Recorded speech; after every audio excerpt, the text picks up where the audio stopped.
Sa una guys, sa panahon bata pa ko, napako sa probinsya sa Leyte, among kinaon, amog yung bugas, mais.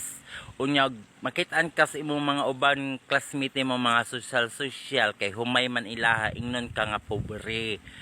Diba? Makahumay lang mi, og na iniipi nga mo gawas ka ng tag 25 ang gantang. Uso pa man ang gantang sa una, ambot lang og kinsay nakarelate, comment lang mo og kinsay nakarelate nga na ay nakaabot og digantang bugas.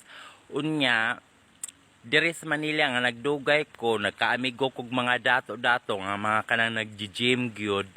Ang ilang kinaon bayot saging nga saba nga nilaga o kanang kamote nga nilaga o kanang mais nga bugas, kay healthy living sila. Healthy daw nang inaanang pagkauna ha.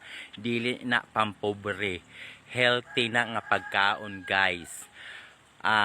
Labi na sa may mga diabetic, yan good ang kinaon. Kanang diabetic og high blood, kanang taas og sugar, mao gyud ay kinaon day mais, nilagang saba og kamote. Maura to, dili na pang pinobre ang mais.